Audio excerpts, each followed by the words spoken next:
I'm Jack Lucarelli, and I am the AOF. There's a great deal more to the Loveless knife than just its looks or the way it feels in your hand. The nice thing about Bob Loveless knives, and the thing that I think draws me the most to a Bob Loveless knife, is the way he designed that knife. This is the man when it comes to the custom knife world. I got to work alongside Bob and Jim, I visit with them, and basically was able to have the wonderful privilege of getting to know both guys. Genius in his field. Jack Lucarelli, and the film is called Robert Loveless, an American Legend, and I directed it. This is a documentary? Yeah, it's a feature documentary. So tell me about the film.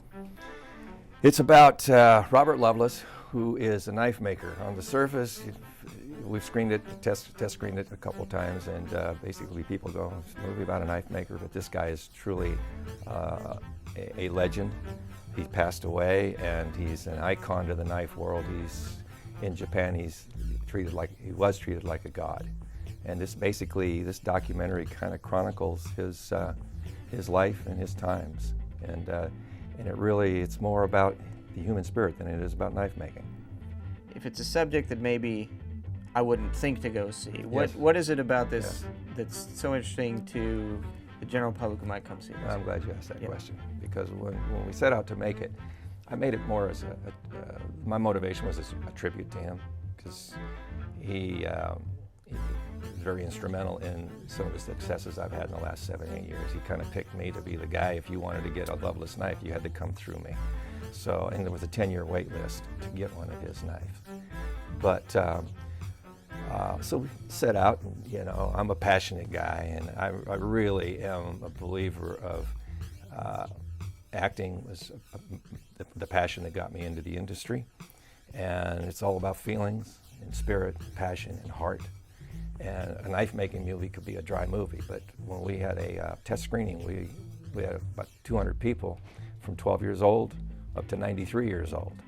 And people came out and that were clueless and were prepared to be bored for 73 minutes. And it's the first time, this is my fourth feature, or feature doc. And I looked at the ceiling, because when a filmmaker watches his film, he watches the audience and the film. And he looks for lazy butts or antsy butts, and people going, if they're leaving or coming back from going to the restroom. Nobody left.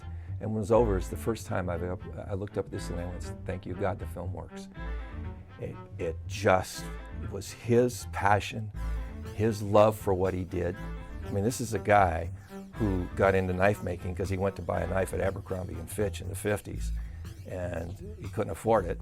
So he said, to hell with it, I'll make it. He goes, gets an old car leaf spring. He was a merchant marine. He goes on the boat and he makes his own knife. He goes back to show off the knife he made to Abercrombie and Fitch, and they say, well, take a gross. He goes, a gross? And, but